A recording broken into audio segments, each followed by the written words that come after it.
하나님 말씀 봅니다. 시편 35편 9절에서 18절까지 한 절씩 교독해서 함께 보고 읽고 듣도록 합니다. 제가 먼저 9절 봉독하겠습니다.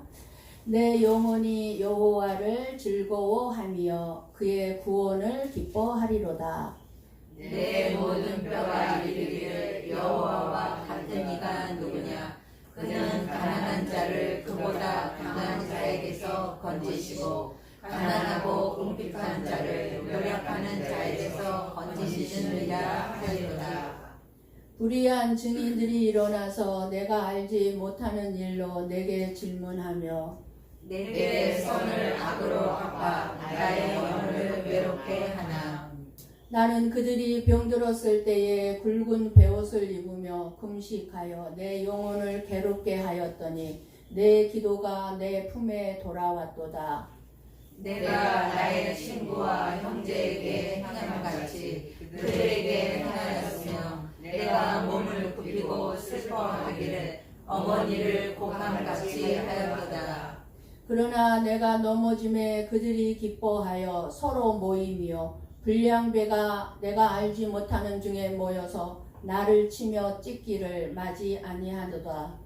그들은 연회에서 망령되이 조롱하는 자같이 나를 향하여 그들의 일을 갈도다. 주여 어느 때까지 관망하시려 하나이까. 내 영혼을 저 멸망자에게서 구원하시며 내 유일한 것을 사자들에게서 건지소서. 내가 대열 중에서 주께 감사하며 많은 백성 중에서 주를 찬송하리이다. 아멘. 아멘. 우리는 흔히 우리 삶의 가장 큰 문제가 환경이라고 생각들을 합니다. 어떤 환경이요? 경제적인 어려움의 환경, 그리고 건강의 질병의 문제, 또 여러 인간관계의 갈등이라든가 아니면 직장에서 겪게 되는 고충들, 이런 환경들이 저와 여러분을 힘들게 한다고 생각들을 합니다. 물론 그것들이 분명 우리들에게 살아가는 일에 있어서 너무 힘든 현실은 맞습니다. 그러나 하나님은 저와 여러분에게 다른 차원의 싸움을 보여줍니다. 우리의 가장 큰 싸움은 우리에게 들이닥친 환경이 아니라 하나님을 믿지 못하게 만드는 영적인 공격입니다. 오늘 또 하나님 앞에 나오려고 했을 때 수많은 우리 교회 성도들이 영적인 공격을 받아서 나오지 못한 분들이 많이 있습니다. 꼭 그렇다고는 할 수 없지만 많이 그렇습니다. 우리는 예수 믿는 사람으로서 이 세상에서 빛과 소금이 되는 삶을 살라는 말씀을 너무 많이 들었습니다. 그래서 손해를 보면서도 양보했고 나를 힘들게 하는 사람에게도 선을 베풀려고 우리는 애를 쓰며 살아왔습니다. 그런데 여러분, 그렇게 선하게 살았더니 세상이 여러분을 알아주고 박수를 쳐주던가요? 안타깝게도 이 세상은 우리의 선한 삶을 이용하려고 달려들고 도리어 악으로 갚을 때가 훨씬 더 많습니다. 선하게 살아봐야 아무 소용없구나. 내가 왜 선하게 살아야 돼? 나도 저들과 똑같이 악으로 갚을 거야. 똑같이 독해져야겠다는 그런 영적 침체들이 우리에게 찾아옵니다. 내가 아무리 열심히 해봐야 되는 거 아무것도 없구나. 늘 그 자리잖아. 그래서 다 포기하게 하려는 공격들이 우리에게 있습니다.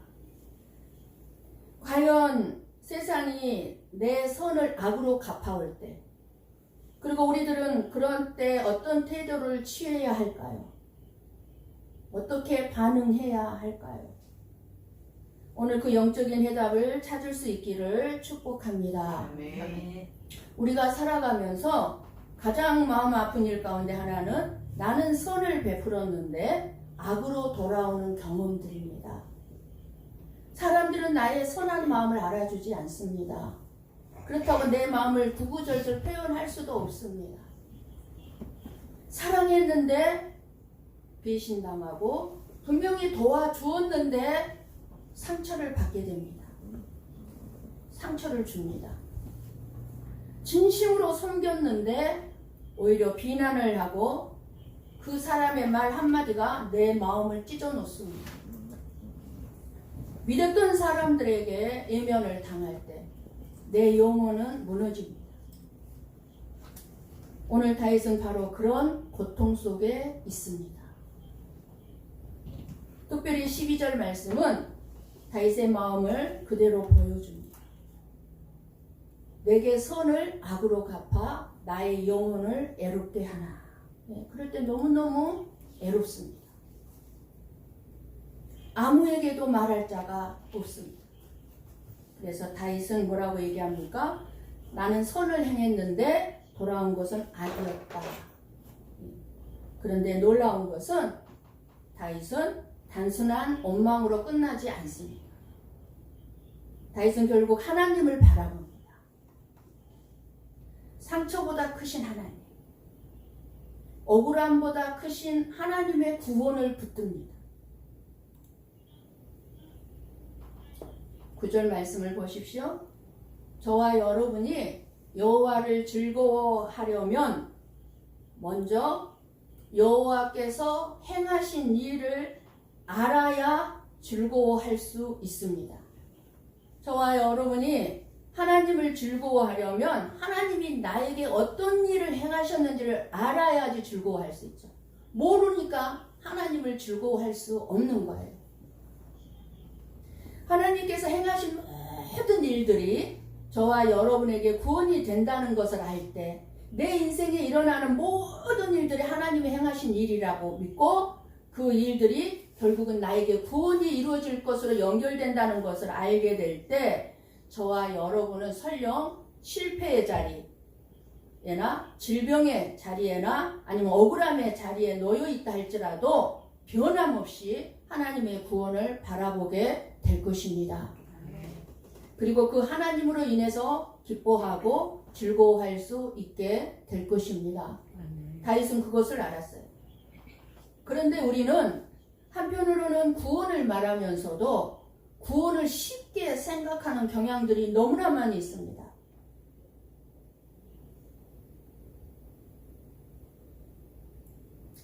구원을 너무 당연한 것처럼. 그러나 우리의 구원은 결코 당연한 것도 아니고 가볍지 않습니다. 주의를 나왔다 안 나왔다 안 돼요. 그렇다면 왜 우리의 구원에 하나님의 능력이 동원되어야만 할까요? 그것은 저와 여러분의 구원을 방해하는 악한 세력이 이 세상에 우리 주위에 실제적으로 존재하고 있기 때문입니다. 우리의 구원을 방해해요. 존재가 있어요. 방해하는 존재가. 정확하게 말씀드린다면 하나님의 구속의 뜻과 하나님의 계획을 방해하는 것입니다. 하나님의 구속, 구원은 뭐예요? 저와 여러분을 구원하는 거예요. 근데 누가 방해를 해요? 방해하는 세력이 있다는 것입니다. 그리고 하나님은 이 악한 세력과 싸움에서 승리하심으로 택한 백성의 구원을 완성하시게 될 것입니다. 그러므로 우리의 구원은 하나님의 능력이 아니고서는 결코 우리가 구원을 이루어질 수도 없고 이루어 갈 수도 없는 것입니다. 10절에서 다윗은 이렇게 고백합니다. 눈으로 보시기 바랍니다. 여기서 핵심이 뭡니까? 약한 자가, 가난한 자가 스스로 강해져서 살아남는 것이 아닙니다. 하나님이 직접 개입하셔서 건지신다는 것입니다. 노력하는 자에게서 건지시는 이라 하리로다. 누가요? 여호와가, 하나님이, 예수 그리스도가. 이 말씀은 고린도전서 1장 27절에서 29절 말씀에 정확히 연결이 됩니다. 이 말씀을 한번 같이 천천히 보고 읽고 듣도록 합니다. 그러나 하나님께서 세상에 미련한 것들을 택하사 지혜 있는 자들을 부끄럽게 하려 하시고 세상에 약한 것들을 택하사 강한 것들을 부끄럽게 하려 하시며 하나님께서 세상에 천한 것들과 멸시받는 것들과 없는 것들을 택하사 있는 것들을 폐하려 하시나니 이는 아무 육체도 하나님 앞에서 자랑하지 못하게 하려 하심이라. 아멘. 약한 자가 강한 자를 이기는 것이 아닙니다. 하나님은 약한 자를 택하심으로써 강한 자를 부끄럽게 하십니다. 그렇다면 약한 자가 강한 자를 부끄럽게 하는 힘은 어디서 옵니까? 오늘 본문 시편 10절 말씀의 다윗은 자신의 힘으로 강한 자에게 맞서지 않았습니다. 오히려 여호와여, 여호와와 같은 이가 누구냐? 쉽게 말하면 주와 같은 이가 누구리까? 라고 외쳤습니다. 자신의 연약함을 인정하면서 그 자리에서 하나님을 붙든 것입니다. 자신의 허물, 자신의 미련함, 어리석음, 지혜 없음, 잘못 살아왔음을 인정하면서 하나님만을 붙드는 것입니다. 다윗은 자신을 가난한 자, 궁핍한 자라고 표현합니다. 이것이 단순히 경제적인 가난함을 얘기하지 않습니다. 가난하고 궁핍하다 그러니까 진짜 경제적인 돈이 없는 것을 얘기하는 것이 아니라 내 자신의 힘으로는 도저히 해결할 수 없는 상태를 말합니다.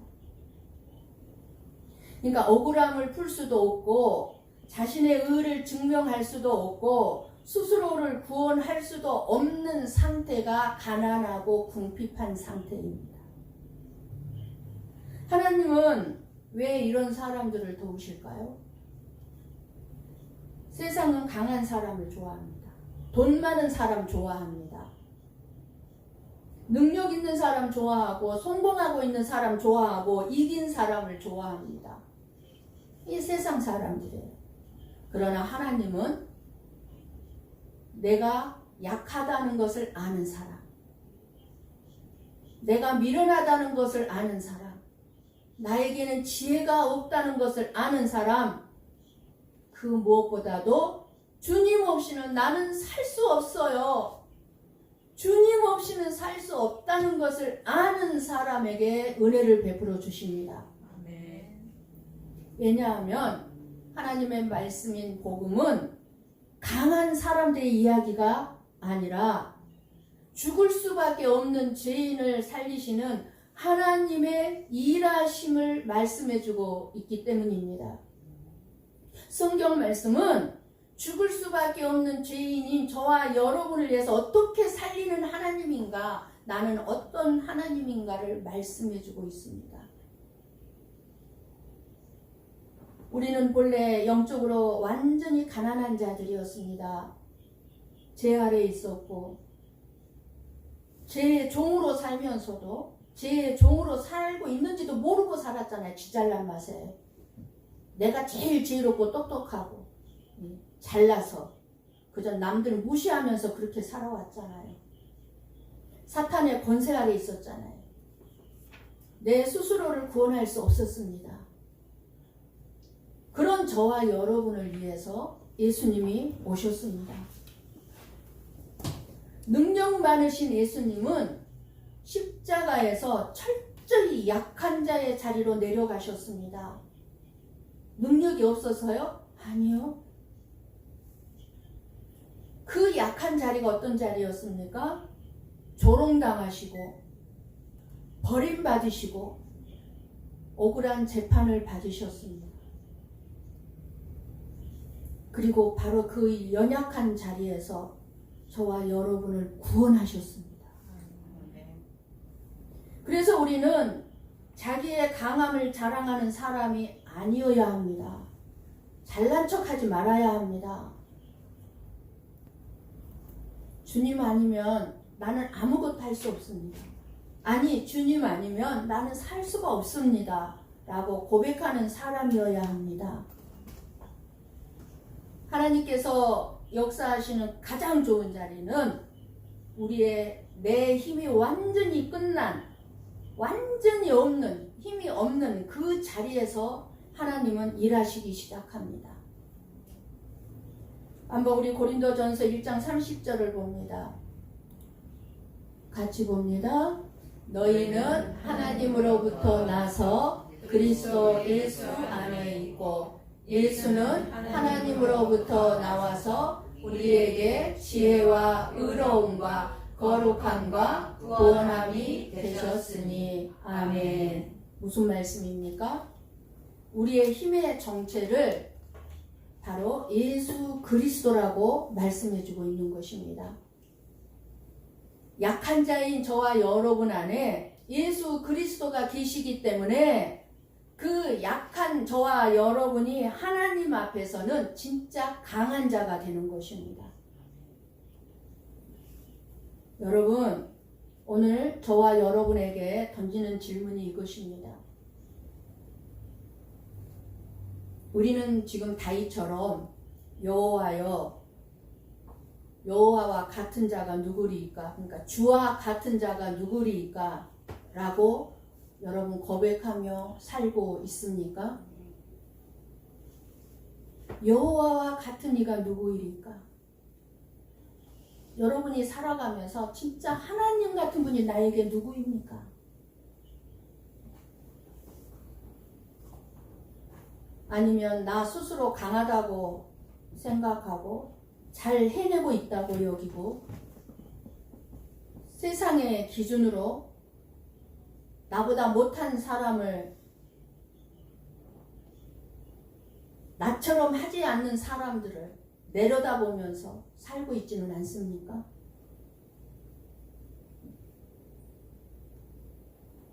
우리가 스스로 강하다고 잘난 척하고 잘났다고 착각하는 순간 하나님은 약한 자를 통해 일하시는 그 하나님의 일하심을 볼 수가 없을 것입니다. 자기 자신을 스스로 이만하면 됐지 라고 여기는 순간 하나님의 일하심은 절대로 볼 수 없을 것입니다.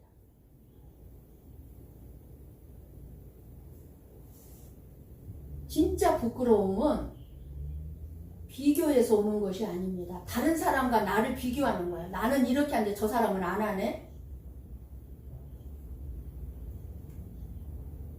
나는 기도하는데 저 사람은 기도하지 않네.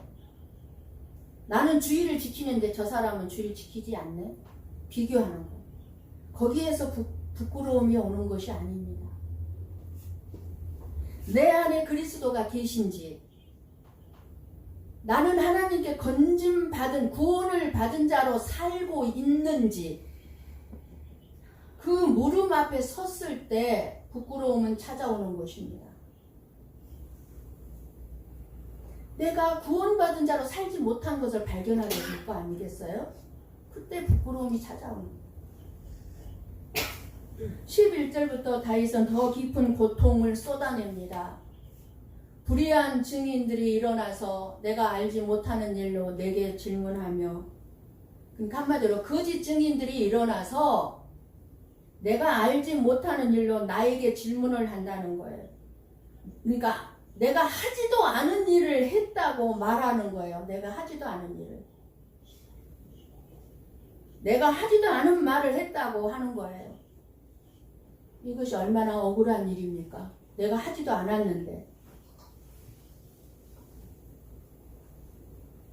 아무리 해명해도 믿어주지 않고, 진심은 왜곡되고, 선의는 오해받습니다. 내가 그 억울한 일을 벗어나 보려고 내가 발버둥 치면 발버둥 칠수록 더 왜곡되게 되고, 더 나의 선의는 오해를 받게 된다는 사실을 기억하십시오. 여러분 중에도 혹시 이런 경험이 있지 않으십니까? 다 있으실 것입니다. 억울함을 겪은 경험도 있으실 것이고 다른 사람에게 나도 모르게 억울함을 주는 경우도 훨씬 더 많을 것입니다. 나는 안 했다고 생각할지 모르지만 내가 억울함을 겪은 경험이 있다면 다른 사람한테 반드시 억울함을 주는 일들이 있었어요. 내가 그거를 기억하지 않을 뿐이지. 그리고 12절에서 다윗은 내게 선을 악으로 갚아 나의 영혼을 애롭게 하나라고 말합니다. 다윗은 선을 베풀었지만 돌아온 것은 악이었습니다. 이것이 얼마나 마음 아픈 일인지 경험해 보신 분들만이 아실 것입니다. 진심을 다해서 도왔고 사랑했고 헌신했는데 돌아온 것은 배신과 비난이었을 때의 그 애로움. 이 말씀은 우리의 죄성을 너무나 정확하게 보여줍니다. 죄는 은혜를 잊어버려요. 그리고 죄는 사랑을 짓밟아요. 사랑을 베풀었는데 그 베푼 사랑을 짓밟아버려요. 그리고 선을 악으로 갚습니다. 그런데 그렇게 당했는데 13절, 14절을 보면 너무너무 놀랍습니다. 다윗은 그렇게 자기에게 악으로 갚은 그들이 병들었을 때 다윗은 굵은 베옷을 입고 금식하며 기도합니다. 우리 같으면요? 기도가 나오겠습니까? 원수들을 위해서 울어주었고 친구처럼 형제처럼 부모처럼 그들을 대했습니다. 그런데 돌아온 것이 무엇입니까? 15절 봅니다. 같이 봅니다. 그러나 내가 넘어짐에 그들이 기뻐하여 서로 모이며. 여기까지. 그들이 넘어졌을 때, 나에게 악으로 갚은 그들이 넘어졌을 때는 다윗은 그들을 위해서 울어주었고 기도해 주었고 금식하면서. 그런데 다윗이 넘어지니까 그들은 어떻게 한다고요? 기뻐하며 서로 모이며 나를 치며 찢기를 나지 아니하도다.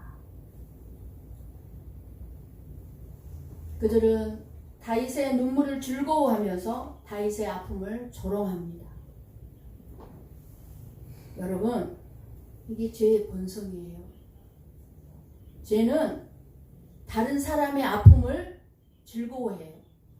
다른 사람의 잘 되면 시기해요. 다른 사람을 미워합니다. 그런데 중요한 것은 저와 여러분 역시 그런 죄성을 가진 존재라는 사실입니다. 저와 여러분 자신.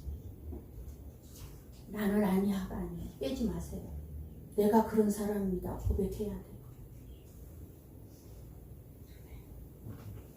우리는 누군가에게 상처받은 기억은 오래 기억합니다. 어떤 분은 저에게도 제가 그때 목사님 이런 말에서 상처받았어요. 안 잊어버리고 몇 번씩 얘기하더라고요. 근데 그게 사랑의 말이었거든요. 상처받으라고 한 말이 아니고 정말 사랑해서 해준 말이었어요. 사랑해서 해준 말이었는데 그걸 왜 상처로 받나요? 왜 그래요? 죄를 건드리기 때문에 상처가 된 거죠. 근데 자기를 못 본 거예요.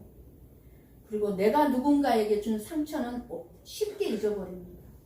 자기가 한 말에 대해서는 쉽게 잊어버립니다. 그 말이 나에게 얼마나 큰 상처였는지는 모릅니다.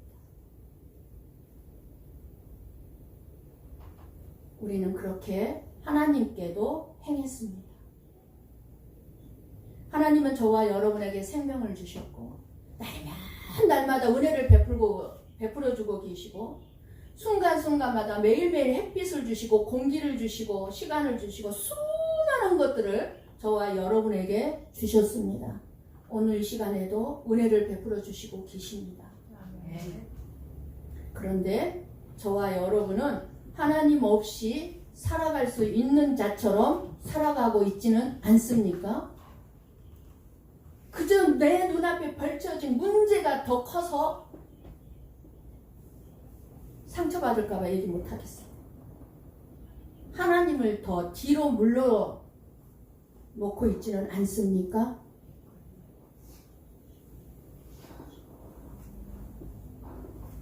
이것이 바로 하나님께 선을 악으로 갚는 것임을 잊지 마십시오. 하나님은 매일같이 우리에게 선을 베풀고 계시는데 좀만 내 환경이 힘들고 어려우면 하나님은 뒤로 던져버리는 거예요. 이게 선을 악으로 갚는 거예요. 그러므로 우리는 오늘 말씀 앞에서 회개해야 합니다. 주님, 나도 그런 죄인입니다. 나 역시 하나님께 악으로 갚던 자였습니다. 회개해야 합니다. 무엇을요? 여러분 무엇을 회개하시겠습니까? 은혜 받으면서도, 은혜를 끊임없이 받으면서도 감사보다는 원망하고 있는 것. 용서를 받았으면서도 다른 사람을 용서하지 못하고 있는 것. 다른 사람을 용서하지 못한다는 건 뭐예요? 내가 용서받은 자라는 것을 잊어버린 거잖아요. 이게 선을 악으로 갚는 거죠. 사랑을 받았으면서도 사랑하지 않고 사는 것. 말씀으로 생명의 길을 인도받으면서도 내 뜻대로 살아가고자 하는 것들.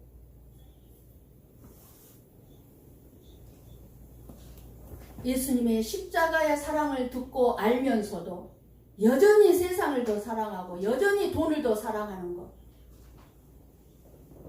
다 이게 선을 악으로 갚고 있는 거 아닙니까?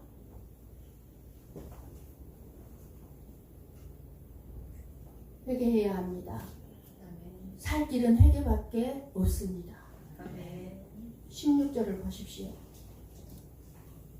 그들은 연회에서 망령되이 조롱하는 자같이 나를 향하여 그들의 이를 갈도다.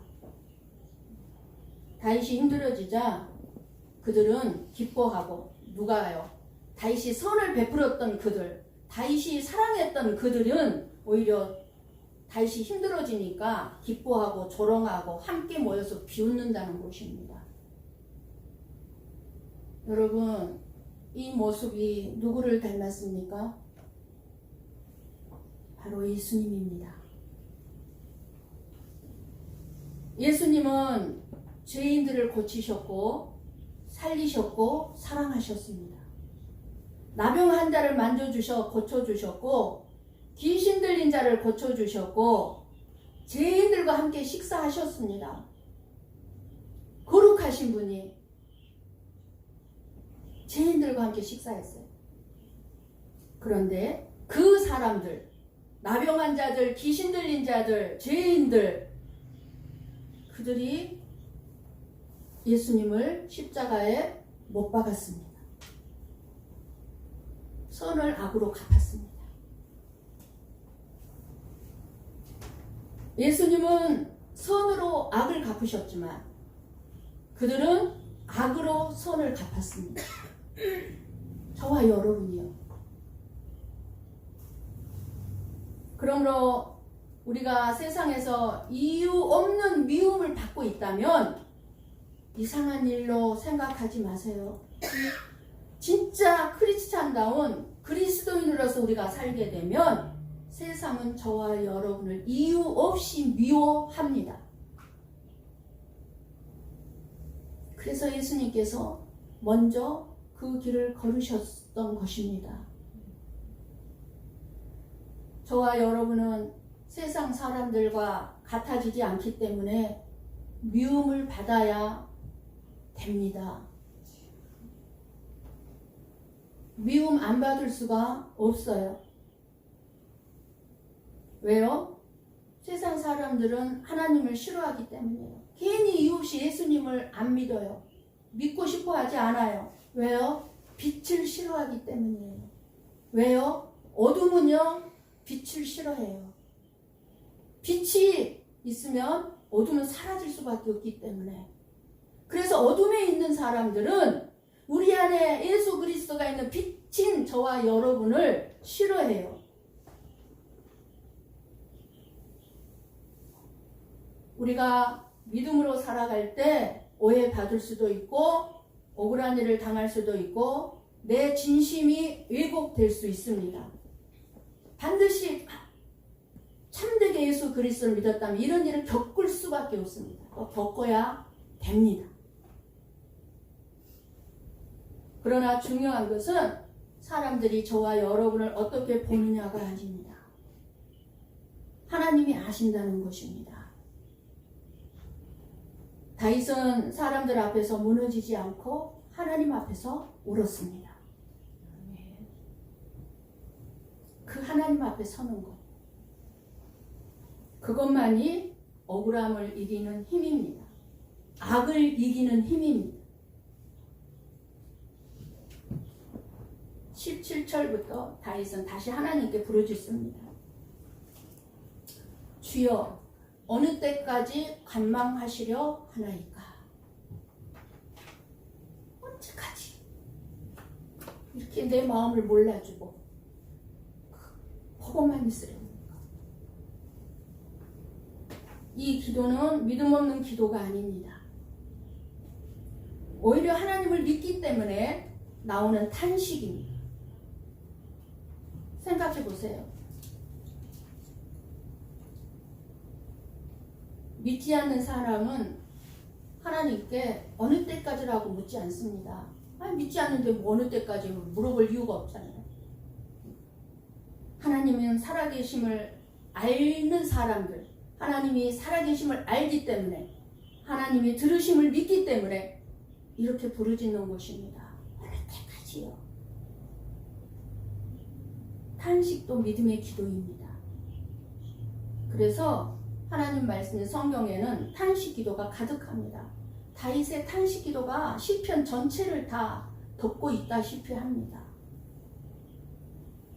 욥도 그랬고 에레미야도 그랬고 우리가 새벽에 에레미야서를 통해서 말씀을 듣고 있지만 에레미야가 얼마나 많은 눈물을 흘렸는지 눈물의 선지자예요. 별명이. 얼마나 백성들이 에레미야의 마음을 아프게 했는지 얼마나 선을 악으로 갚았는지 눈물 없이는 할 수가 없었던 사역이었던 거예요. 얼마나 많은 탄식을 했겠습니까? 예수님도 십자가에서 나의 하나님 어찌하여 나를 버리시나이까 부르짖으셨습니다. 이것은 불신앙이 아니라 하나님과의 깊은 씨름입니다. 그리고 마침내 18절에서 다윗은 이렇게 고백합니다. 내가 대회 중에서 주께 감사하며 많은 백성 중에서 주를 찬송하리이다. 아멘. 왜요? 환경이 변했을까요? 아니에요. 다윗의 소망은 환경이 아니라 상황이 아니라 하나님께 있기 때문에 오직 하나님께 감사하고 하나님을 찬양한다는 것입니다. 저와 여러분의 믿음은 우리가 문제가 없고 평안할 때 믿음이 드러나는 것이 아니라 고난 속에서 진짜 믿음이 드러난다고 몇 번씩 말씀을 드렸습니다. 그 믿음의 자리에 우리는 결국 하나님만을 찬양할 수밖에 없는 자리로 하나님은 이끌어 가십니다. 지금은 눈물의 자리일 수도 있고 억울함의 자리일 수도 있고 아무도 몰라주는 자리일 수도 있습니다. 그러나 하나님은 자기 백성을 결코 버리지 않습니다. 마침내 하나님은 저와 여러분의 입술에서 찬양이 나오게 하십니다. 왜냐하면 구원의 마지막 목적, 저와 여러분을 구원하신 그 목적은 우리들의 편안한 삶이 아니라 하나님의 영광이기 때문입니다.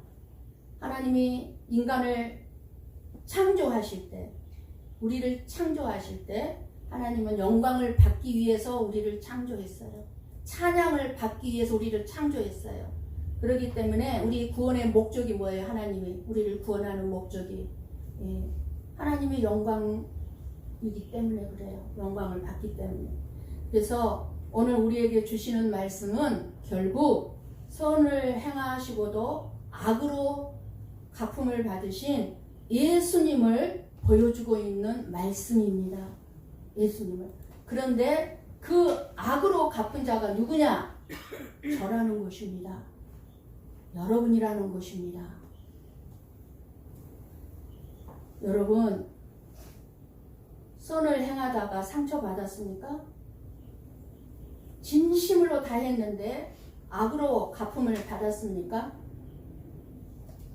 사실 선을 악으로 갚는 세상에서 손해를 보며 끝까지 사랑하는 것은 우리의 본성으로는 불가능합니다. 저와 여러분에게 악으로 갚고자 달려드는 자를 우리가 끝까지 선으로 대하는 것은 불가능합니다. 억울해서 잠을 잘 수 없고 분노가 침으로 오르는 것이 솔직한 저와 여러분의 모습입니다. 몇 날 며칠의 밤을 못 자고 나야 겨우 내려놓을 수 있잖아요. 그렇다면 우리는 어떻게 다윗처럼 행할 수 있을까요? 어떻게 다윗처럼 이렇게 고백하고 이렇게 살 수 있을까요? 바로 저와 여러분이 받은 예수님의 사랑을 기억할 때만이 가능합니다. 순간순간 우리는 내가 받은 그 예수님의 사랑을 잊어버려요. 그러니까 나한테 악을 대하면 나도 악으로 갚아주고 싶은 거예요. 분노가 치밀어 오르고 잠이 안 와. 그러나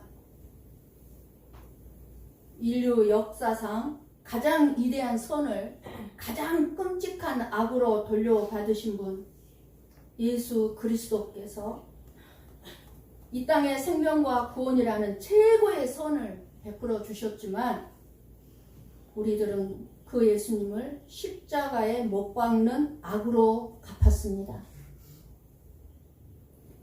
바로 우리가 그 악한 원수였습니다. 내 원수를 생각하지 마세요. 나에게 악으로 갚은 어떤 사람을 생각하지 마세요. 나라고요, 나. 그러나 예수님은 십자가 위에서 우리들의 죄를 사하여 주옵소서, 저들의 죄를 사하여 주옵소서 라고 기도하시며 우리의 악을 자기 자신의 생명이라는 선으로 우리를 덮어주셨습니다. 이 놀라운 사랑이 가슴 깊이 와 닿습니까? 내가 악인이라는 것을 철저하게 느끼지 못하면 이 사랑이 나를 덮지를 못하겠죠. 와 닿지 않을 것입니다. 그러나 내가 철저하게 악인이라는 것이 느껴졌을 때 그 사랑은 엄청나게 여러분을 덮을 것입니다. 이 가불한 사랑을, 넘치는 이 사랑을 받은 자들이 바로 저와 여러분입니다. 아멘. 이제 우리가 그 예수님의 흔적을 채울 차례입니다. 내 힘이 아니라 내 안에 계신 예수님, 그 예수님의 사랑을 의지하십시오. 그럴 때 악을 선으로 갚을 수가 있습니다. 선을 베풀어준 나에게 악으로 대하는 그 사람을 향해서 십자가의 사랑을 흘려보낼 때 세상은 저와 여러분을 통해 살아계신 예수님을 보게 될 것입니다. 오늘 우리의 억울함보다도 십자가의 사랑이 더 크다는 것을 확실하게 믿고 그 영광스러운 복음의 통로로 쓰임받는 복된 삶이 되시기를 주님의 이름으로 간절히 축원합니다. 아멘. 아멘. 기도하겠습니다.